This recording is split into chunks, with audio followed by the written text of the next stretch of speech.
He's the villain who kidnaps princesses, terrorizes kingdoms, and threatens heroes with his icy magic.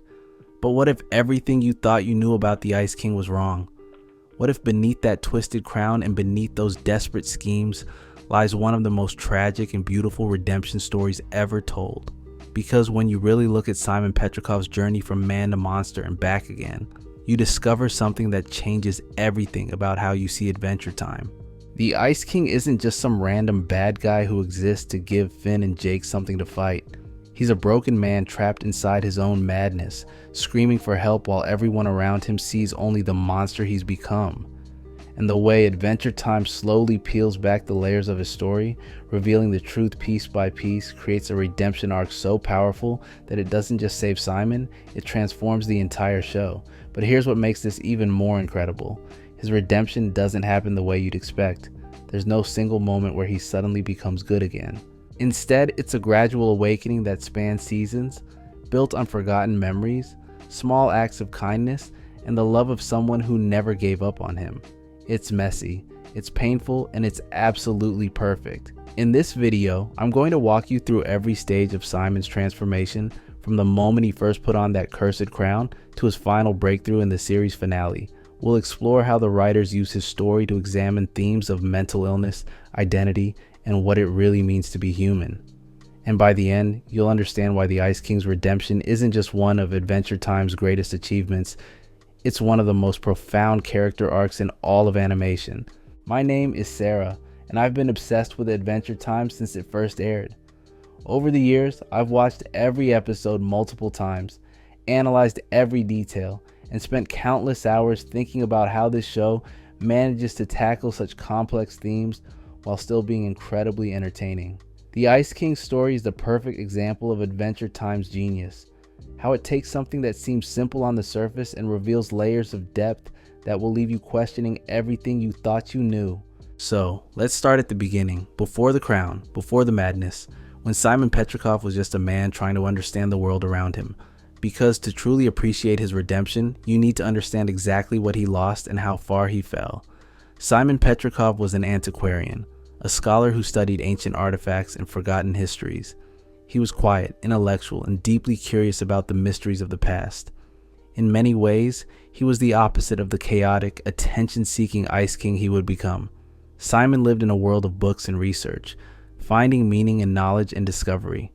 He was the kind of person who would spend hours carefully cataloging a single artifact, not because he had to, but because he genuinely loved understanding how things worked. But Simon's life wasn't just about dusty books and ancient relics. He had someone who mattered to him, Betty, his fiancée, a woman who shared his passion for discovery and understood his quiet, scholarly nature. They were partners in every sense of the word, building a life together based on mutual respect and genuine affection. Simon wasn't some lonely hermit. He was a man with connections, relationships, and a future he was actively working toward. Then came the crown. In his research, Simon discovered this mysterious artifact, an ancient crown covered in strange symbols and radiating an otherworldly energy. As a scholar, he was fascinated by its history and potential significance. But Simon made a choice that would destroy everything he held dear. He put on the crown, not knowing that this single decision would cost him his humanity, his relationship, and ultimately, his very identity. The transformation wasn't immediate.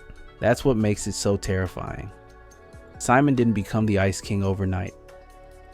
Instead, the crown slowly began to change him, warping his mind and personality in ways that were subtle at first but became increasingly dramatic. He started having strange visions, developing ice powers, and most disturbing of all, he began to forget who he was. Betty watched the man she loved disappear piece by piece. She saw Simon struggle against the crown's influence, fighting to remain himself even as his memories faded and his behavior became more erratic. The crown wasn't just giving him magical powers, it was rewriting his entire personality, replacing his scholarly curiosity with manic obsession and his gentle nature with desperate, often frightening behavior. What makes Simon's fall so heartbreaking is that he was aware of what was happening to him. He knew he was losing himself, knew that the crown was destroying everything he cared about, but he couldn't stop it. The crown had become a part of him, and removing it meant losing his newfound powers and potentially his life. He was trapped in a prison of his own making, watching helplessly as his identity crumbled away. Betty tried everything to save him. She researched the crown, looked for ways to reverse its effects, and stood by Simon even as he became increasingly difficult to recognize. But eventually, even she couldn't handle what he was becoming. The man she loved was disappearing, replaced by someone who looked like him but acted like a stranger. Betty's departure wasn't just romantic heartbreak. It was the moment Simon truly lost his last connection to humanity. By the time we meet the Ice King in the early episodes of Adventure Time, Simon Petrikov is essentially gone. The crown has completely taken over, transforming him into this pathetic, delusional character who kidnaps princesses and creates elaborate schemes to force them into relationships. He's become everything Simon never was: attention-seeking, impulsive, and completely disconnected from reality. But here's the crucial detail that changes everything. Simon isn't entirely gone. He's buried deep inside the Ice King's consciousness, trapped and forgotten, but still present. The crown didn't kill Simon Petrikov, it imprisoned him. And throughout the early seasons, there are tiny hints that something of the original man still exists beneath all that madness. The Ice King's obsession with princesses isn't just random villainy, it's a distorted echo of his lost relationship with Betty. He's desperately trying to recreate the connection he once had, but the crown has twisted his understanding of love and relationships so severely that he can only express it through kidnapping and coercion. It's a tragic parody of romance, driven by genuine emotional need, but expressed through completely inappropriate behavior. His magical powers, which seem so chaotic and unpredictable, actually reflect Simon's scholarly nature in a corrupted form. The Ice King creates elaborate plans and schemes, showing the same attention to detail that Simon once applied to his research. But where Simon's work was careful and methodical, the Ice King's plans are desperate and ultimately self-defeating. Even his loneliness, which drives so much of his behavior, connects back to Simon's original humanity. The Ice King isn't just seeking romantic companionship. He's trying to fill the void left by all the relationships the crown destroyed.